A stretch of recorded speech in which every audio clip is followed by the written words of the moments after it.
अस्सलाम वालेकुम। कैसे हैं आप सब लोग? खैरियत से हैं? उम्मीद करता हूँ सब खैरियत से होंगे। मैं डॉक्टर मसूद आपसे मुखातिब हूँ और मैं आज जो है वो आपसे बहुत ही इम्पोर्टेंट एक जो है ना टॉपिक है उस पर बात करना चाह रहा हूँ।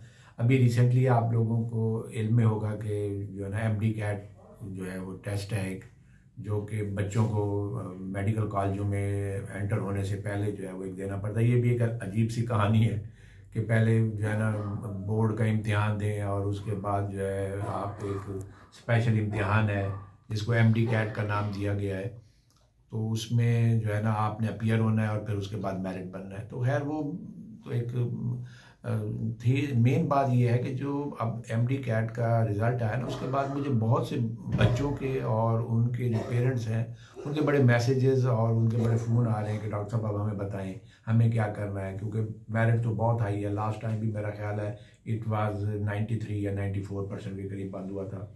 तो अब जितने लोगों बच्चों ने मार्क्स लिए हैं तो शायद एक्सपेक्टेड है कि जो मेरिट है शायद और हाई जाएगा। मेरी तो मैंने बड़ा क्लियरली उन बच्चों से और उनके वालिदैन से ये बात की और मैं इसलिए अब थ्रू ये सोशल मीडिया भी ये सबको ये मशवरा देना चाह रहा हूँ कि डॉक्टर बनना बहुत अच्छी बात है, इसमें कोई दूसरी राय नहीं है। लेकिन बेसिकली ये है कि जो अगर आपको गवर्नमेंट सेक्टर में आपको एडमिशन मिलता है तो वो बहुत अच्छा है।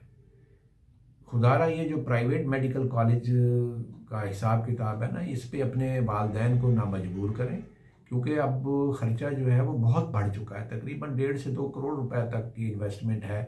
और उसके बाद भी जब आप 5 साल में एमबीबीएस कर लेते हैं तो साल का हुजाब करते हैं, तो ये कोई इतनी आसान पढ़ाई भी नहीं है। तो बाई द टाइम जब आप एमबीबीएस कर लेते हैं तो जब आप आते हैं तो आपको लगता है कि अब तो अभी तो कुछ भी नहीं है, जब तक हम पोस्ट ग्रेजुएशन नहीं करेंगे तो वी स्टैंड नो वेयर। तो वो अगले फिर 4-5 साल का वो और प्रोसेस है और ये बड़ा जो है ना सब्र आजमा एक मरहला है। और अगर गवर्नमेंट सेक्टर में एडमिशन हो जाते हैं तो बहुत अच्छी बात है, लेकिन प्राइवेट सेक्टर के हवाले से मैं समझता हूँ कि आप लोगों को अपने वालिदैन को कंपेल नहीं करना चाहिए, क्योंकि जो इसमें अब एक्सपेंडिचर्स की जो कॉस्ट हो गई है वो बहुत ज़्यादा हो गई है। 1.5 से 2 करोड़ रुपए की कॉस्ट है 5 सालों की ना, लेकिन उसका आउटकम देख लें कि वो तो बहुत ही जो है वो बड़ा मायूस कौन है। तो मेरा तो मशवरा यही है कि जो है कुछ और ऑप्शंस देखने चाहिए, क्योंकि अब तो दुनिया में और बहुत से फील्ड आ गए हैं। तो सिर्फ यही एक फील्ड नहीं है कि इंसान ने जो है वो सिर्फ मेडिकल उसमें ही जाना है।